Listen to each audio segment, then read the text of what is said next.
ከ21000 ኪሎ ሜትር በላይ ስለተገነባው ግንብ እስቲ ዛሬ እኔ ሰላም ቤተሰቦች፣ ሰላም ወንድሜ፣ ሁሉ መልካም አለን። ምንድነው የቻይና ግንብ ሲባል ሰምተህ ታውቃለህ አይደል? የቻይና ግንብ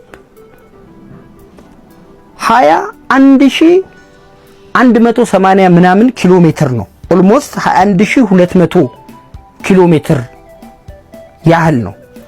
ከፍታው ከ4 እስከ 5 ሜትር ነው። ከ4 እስከ 5 ያልኩት ከቦታ ቦታ ስለሚለያይ ነው።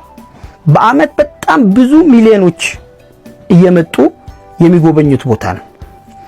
ይሄ የቻይና ግንብ የተሰራው ከአፈር ከሸክላና ከድንጋይ ነው የተሰራው። መቼ?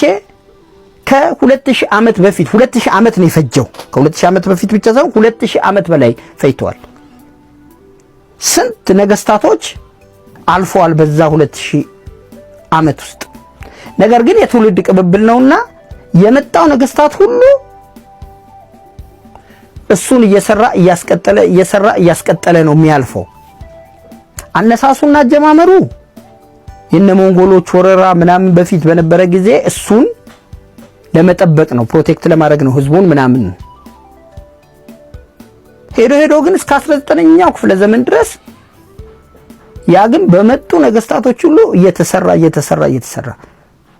ዛሬ ላይ በጣም ብዙ ሚሊዮን ህዝብ የሚጎበኘው ሆኖ የገቢ ምንጫቸውም ሆነ። በዛ ከ2000 ዓመት በላይ በፈጀው ጊዜ ውስጥ እኮ 30 40 50 ሊያልፉ ይችላሉ ነገስታቶች አልፈዋል በውስጡ። ነገር ግን የትውልድ ቅብብል ነውና የመጣው ሁሉ የራሱን አሻራ እያሳረፈን ይሄደው በዛ ግንብ ላይ። ያኛው መንግስት የሰራውን ይሄኛው እያፈረሰ፣ ይሄኛው የሰራው የሚመጣው እያፈረሰ አይደለም። ለዚህ ነው ጥሩ ሀገረ መንግስት ሲኖርህ ቅብብል ነው የምታረገው። የባለፈውን ሁሉ የናድክ የምትሄደው ነገር አይደለም። እንዲህ ነው ሀገር የሚጸናው። እንደሚመቻችሁ ተስፋ አደርጋለሁ። ከተመቻችሁ ለሌላው እንዲደርስ ያደርጋችሁ። እናመሰግናለን።